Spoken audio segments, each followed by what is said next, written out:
बिस्मिल्लाहिर्रहमानिर्रहीम। Welcome students to another video lecture. आज हम लोग सेकंड ईयर का सपोर्ट एंड मूवमेंट का लास्ट टॉपिक पढ़ने जा रहे हैं और आज का हमारा जो टॉपिक है उसका नाम है evolutionary change in the arrangement of bones and locomotion in the major group of vertebrates. इस पूरे टॉपिक का मतलब क्या है, मकसद क्या है कि इसमें हमने पढ़ना है कि जानवरों ने एवोल्यूशन के साथ साथ कैसे अपनी बोन्स के अंदर तब्दीलियाँ लेके आए और कैसे अपने चलने के हवाले से तब्दीलियाँ लेके आए। तो ये हमारा आज का टॉपिक होगा। ये टॉपिक बहुत इम्पॉर्टेंट है, सुनने लायक है इस वजह से क्योंकि बुक के अंदर इसकी कोई डायग्रामेटिकली एक्सप्लेनेशन नहीं मौजूद, इसलिए इसको बहुत ध्यान से आपने सुनना होगा।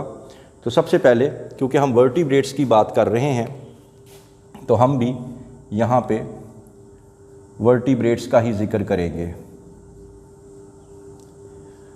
वर्टिब्रेट्स आप लोगों को मालूम है ये वो जानवर होते हैं जिनके अंदर वर्टिब्रल कॉलम मौजूद होती है। वर्टिब्रल कॉलम यानी इनके अंदर बाकायदा एक रीढ़ की हड्डी मौजूद होगी। जितने भी वर्टिब्रेट्स हैं, ऑलमोस्ट ऑल वर्टिब्रेट्स, उनके अंदर कमाल की बात यह है कि उनका कॉमन बॉडी प्लान है।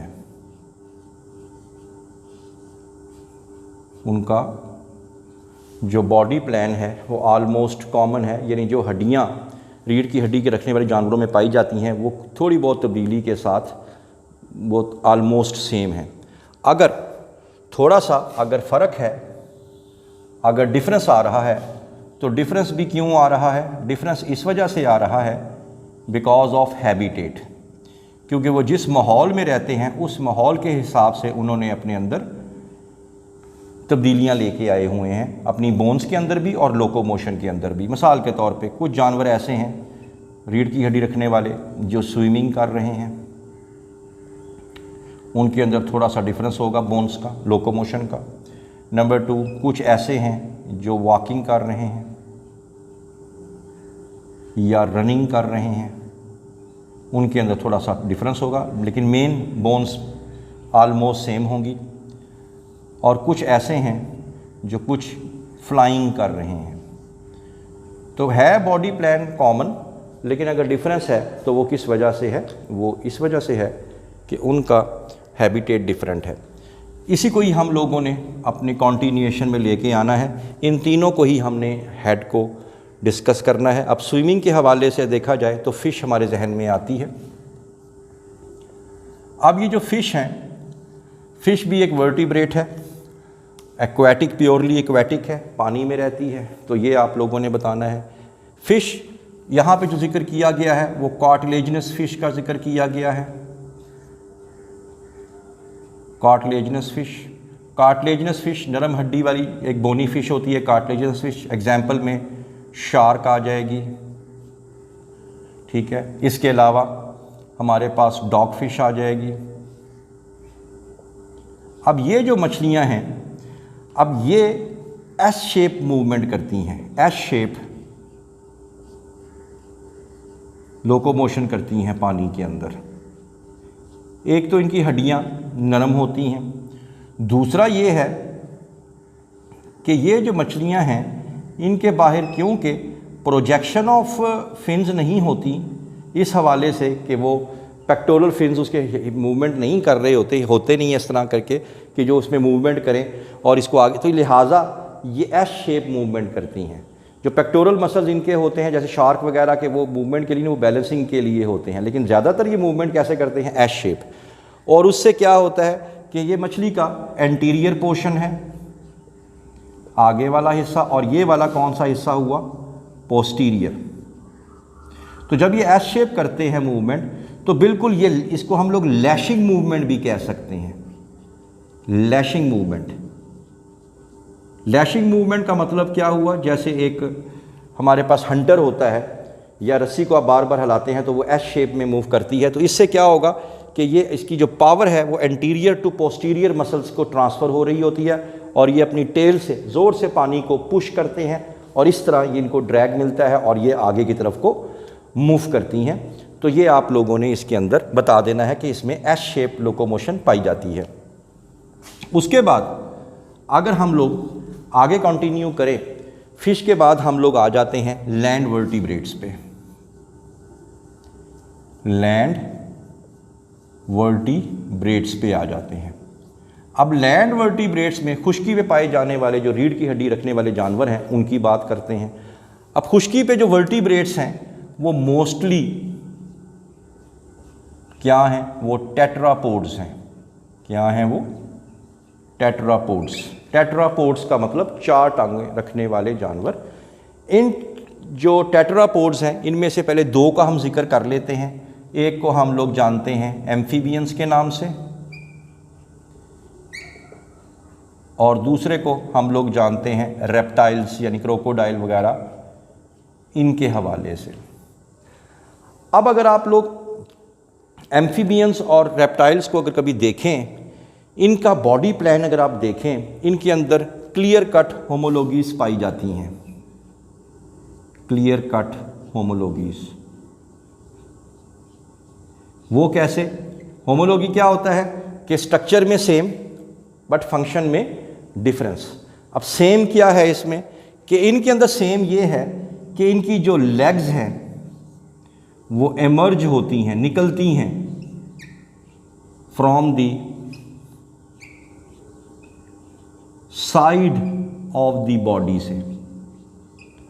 आप छिपकली को देख लें, आप क्रोकोडाइल को देख लें, आप सैलामेंडर को देख लें कि उनकी जो टांगें हैं वो जिस्म से साइडों से निकलती हैं। अब याद रखें, जिस जानवर की टांगें बॉडी के बिल्कुल नीचे नहीं होती उनको तो बहुत प्रॉब्लम होती है। क्यों?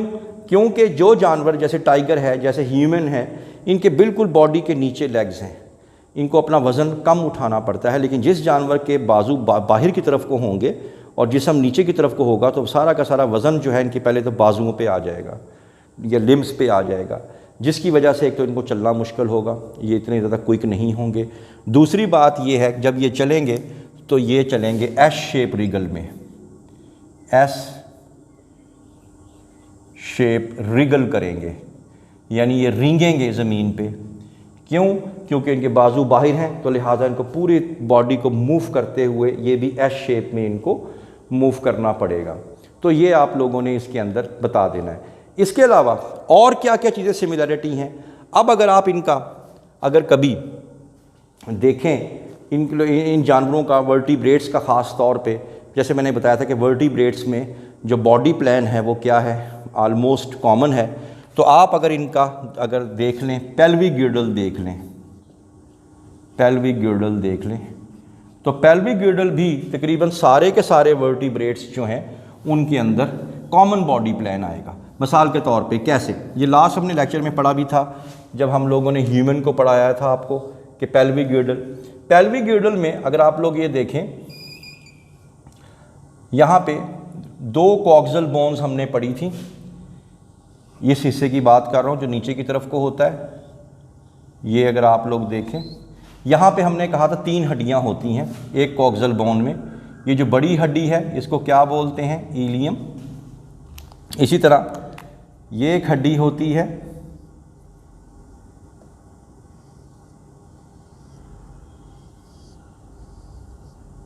ये वाली हड्डी, इसको हम लोग कहते थे इस्कियम।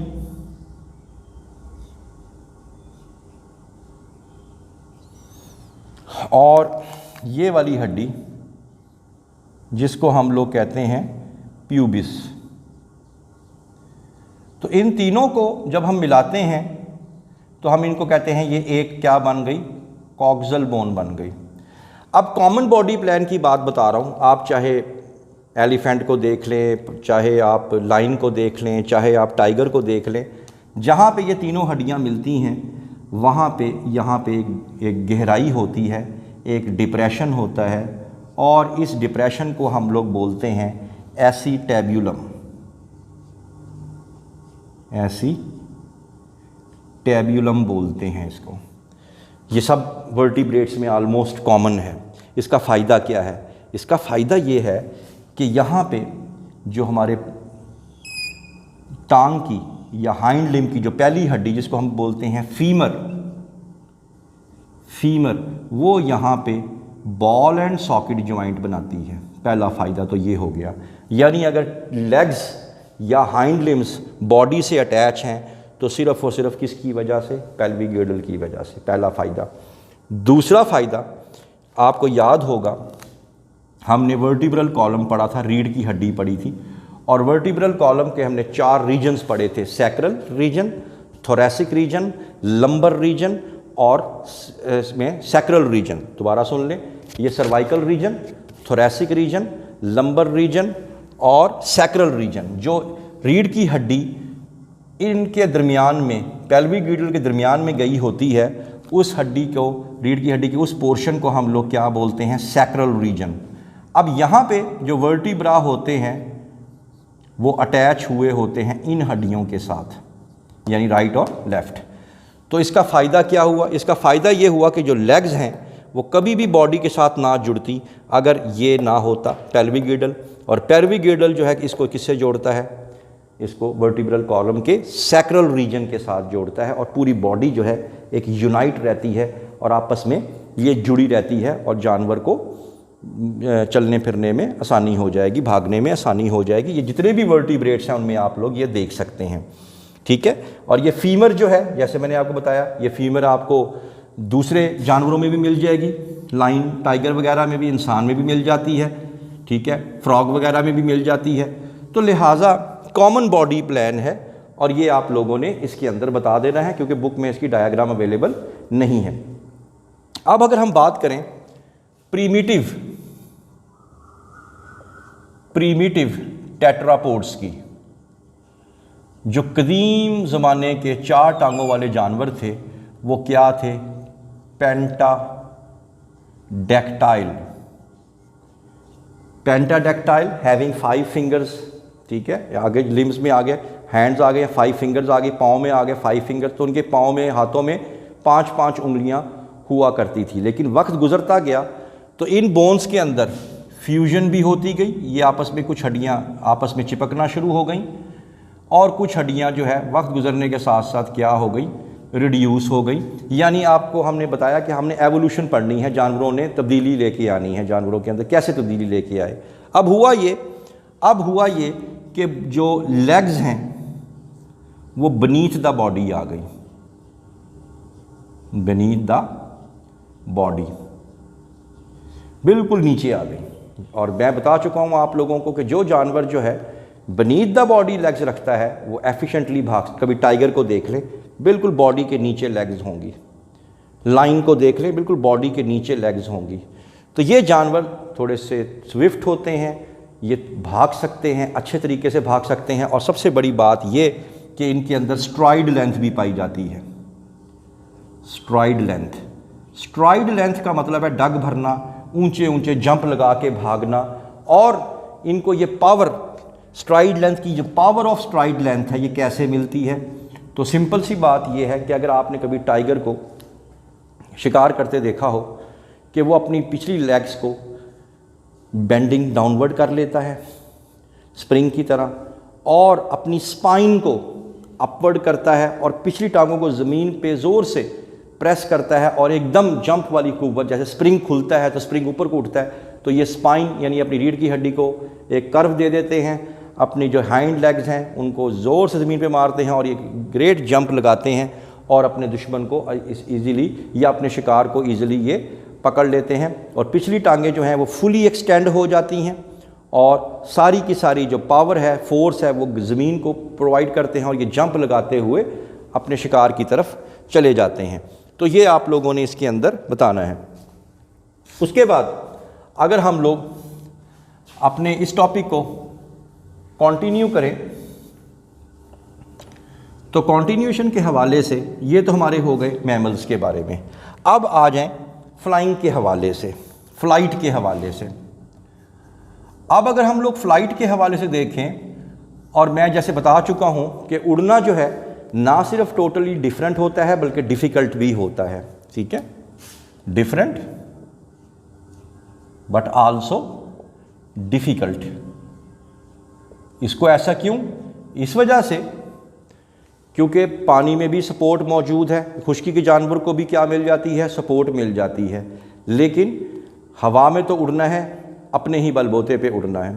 तो इसमें 3 तरह के जानवरों ने दुनिया में उड़ना सीखा। पहले जानवर जिनको हम लोग कहते हैं टेरोडैक्टाइल्स। टेरोडैक्टाइल्स क्या हैं?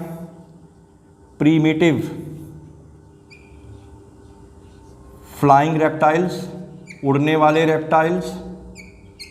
नंबर 2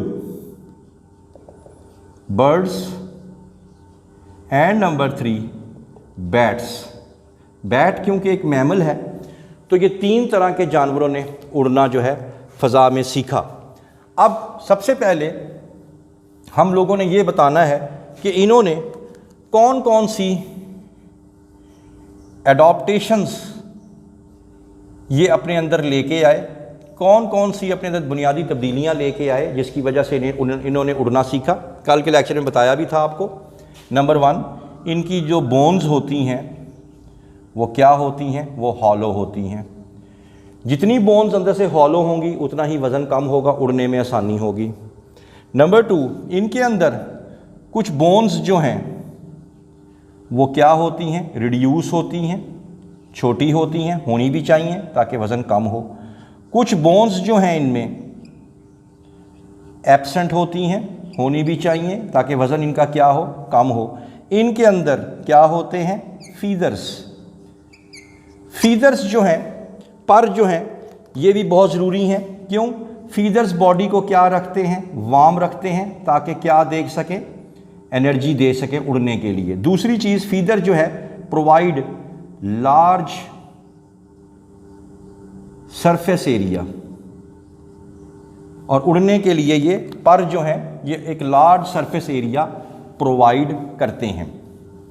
तो ये एडाप्टेशन है। और इससे भी बढ़ के एक और एडाप्टेशन है, और वो ये कि इन जानवरों ने मॉडिफाइड स्टर्नम होता है इनके पास, मॉडिफाइड स्टर्नम। और ये मॉडिफाइड स्टर्नम किस में डेवलप हो चुका है? इनटू कील फॉर्मेशन में। कील फॉर्मेशन यानी ये जो स्टर्नम की हड्डी है ये बाहर की तरफ को आ गई है, और बाहर को आने की वजह से यहाँ पे एक तो इनको क्या मिलेगा? इनको मिलेगा streamlined body, streamed lined body. जैसे मैंने आपको बताया था, हवाई जहाज़ को देख लें, स्ट्रीमलाइंड है, आगे से भी पतला है, पीछे से भी पतला, दरमियान से थोड़ा थिक है। आप किसी बोट को देख लें, शिप को देख लें, तो ये सब कुछ क्यों बनाया जाता है? ताकि हवा के अंदर रेजिस्टेंस उड़ने के दौरान कम से कम इनको आए। और दूसरी बात कि कील फॉर्मेशन की वजह से यहाँ पे पावरफुल मसल्स आ चुके हैं। इन मसल्स यहाँ पे अटैच कर दिए हैं, और उन मसल्स को कहते हैं पेक्टोरल मसल्स। और ये पेक्टोरल मसल्स इनको यहाँ पे होते हैं इनके, और इनको उड़ने में इनको मदद देते हैं। इन्हीं पेक्टोरल मसल्स में से सबसे मशहूर तरीन जो पेक्टोरल मसल है उसका नाम है सुप्राकैराकॉइड मसल। सुप्राकैराकॉइड मसल। अब अगेन मैं यहाँ फिर यही कहूँगा कि बुक में इसकी डायग्राम अवेलेबल नहीं है, तो बजाय इसको आप लोगों ने रटा लगाना हो, इसको अगर आप समझ लेंगे तो आप लोगों के लिए ये फ़ायदेमंद भी हो जाएगा, कंसेप्ट भी क्लियर हो जाएगा, और एंटी टेस्ट में भी काम आएगा। मिसाल के तौर पे जैसे भी मैंने बताया आपको कि फ़र्ज़ कर लेते हैं ये जानवर की कील बन गई है, ये हड्डी आम तौर पे आगे से उभरी हुई होती है, यहाँ पे पेक्टोरल मसल्स होते हैं। ये अगर आप देखें, these are the muscles, very powerful muscles which are helpful in the effective flying. ये देखें, ये हैं जी मसल्स। और ये अगर मैं बना दूं, यहाँ पे विंग्स बना दूं, ये जानवर के अगर मैं विंग्स बना दूं, तो ये जो पेक्टोरल मसल रेड कलर में बनाए हैं, ये विंग्स के साथ जाके अटैच होते हैं। लेकिन इससे पहले आपको एक बात बतानी पड़ेगी कि ये मसल्स यहाँ पहुँचते कैसे हैं। आपने बताना है कि हमारे पास एक हड्डी होती है जो इंसानों के पास भी है। इस हड्डी को क्या बोलते हैं? इस हड्डी को बोलते हैं स्कैप्यूला। स्कैपुला ये वाली हड्डी, और ये जो हड्डी आप लोग देख रहे हैं ये, ठीक है, और ये जो हड्डी है इस हड्डी को हम बोलते हैं क्लेविकल। कौन सी हड्डी? क्लेविकल। तो ये वाली हड्डी जो है क्लेविकल और ये है स्कैपुला, इन दोनों के दरमियान में एक ओपनिंग होती है जो कि स्कैपुला और इसकी वजह से बनती है। इस ओपनिंग को हम कहते हैं फोरमेन ट्राइओसियम। फोरमेन ट्राइओसियम इसको बोला जाता है। अब होता ये है कि ये जो मसल्स हैं जिनको हम पेक्टोरल मसल्स बोल रहे थे, इन पेक्टोरल मसल्स का जो टेंडन है, वो जो टेंडन इसका है, वो टेंडन यहाँ से निकलता है इस सुराख में से और अपवर्ड साइड पे जाके अटैच होता है किसके? जो विंग्स हैं उसके साथ, ठीक है। तो इसका मतलब ये हुआ कि फोरमेन ट्राइओसियम एक ओपनिंग का नाम है और ये ओपनिंग दो हड्डियों के दरमियान एक सुराख की वजह से बनती है, क्लेविकल और स्कैपुला के दरमियान की वजह से। और इसका जो ये ग्रीन कलर का आप देख रहे हैं टेंडन क्या होता है? Tendon is a type of connective tissue which attach muscle to the bone. तो ये आपने इसमें बता देना है। और जब ये मसल कॉन्ट्रैक्ट होता है तो विंग्स जो हैं ये ऊपर की तरफ को चले जाते हैं, और जब ये रिलैक्स होगा तो ये विंग्स नीचे की तरफ को आ जाएंगे। तो ये आप लोगों ने इसमें बता देना है। और यहाँ पे जो हड्डी होती है इसकी विंग्स में वही वाली हड्डी जो इंसानों में भी होती है, उसका नाम क्या है? ह्यूमरस। और ये ह्यूमरस के साथ जाके अटैच हुई होती है। तो ये आप लोगों ने चीज़ें इसके अंदर बता देनी है। अब क्योंकि फ़्लाइट पढ़ रहे थे हम लोग, अब फ़्लाइट में हमने कल देखा कि दो तरह की फ़्लाइट्स हमने देखी। फ़्लाइट्स हमने दो तरह की देखी। एक को हमने कहा एक होती है एक्टिव फ़्लाइट और एक होती है पैसिव फ़्लाइट। अब ये भी फ़र्क है। अब याद रखें जो शेप ऑफ द विंग्स है, शेप ऑफ विंग्स, परों की जो साख्त है वो फ़्लाइट पे बहुत मुतासिर करती है। आप कहेंगे वो कैसे?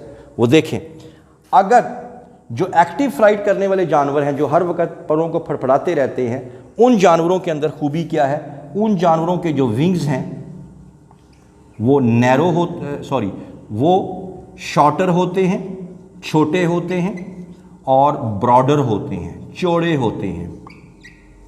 जैसे स्पैरो है, पैरट है, इनके पर छोटे लेकिन चौड़े, ताकि फ्लैप करके हवा में एयर बॉर्न हो सकें। एग्जाम्पल भी आप लोग दे देंगे यहाँ पे कि पैरट है, स्पैरो है। लेकिन पैसिव फ्लाइट वाले जो जानवर हैं जो ग्लाइडिंग करते हैं, इन जानवरों के अंदर आपने क्या बताना है? इन जानवरों के जो विंग्स हैं वो लॉन्ग होते हैं, लंबे होते हैं, ठीक है।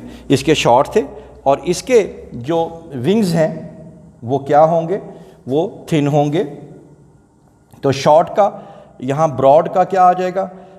यानी कि शॉर्टर, यहाँ इसके कितने विंग्स हो गए? इसके विंग्स हो गए लॉन्गर, इसके हो जाएंगे। और इनके अंदर जो हैं विंग्स जो हैं वो ब्रॉड होंगे। तो आपने बता देना है इसके विंग्स जो हैं वो क्या होंगे? वो नैरो होते हैं, नैरो। दोबारा सुन लें, जो एक्टिव फ्लाइट वाले हैं उनके विंग्स छोटे लेकिन ब्रॉडर, उन्होंने फड़फड़ाना होता है इस वजह से। और जो पैसिव फ्लाइट वाले हैं उनके विंग्स जो हैं वो लॉन्ग और पतले यानी नैरो होते हैं। तो ये इनके फ़्लाइट का इनके विंग्स के साथ बड़ा ताल्लुक़ है।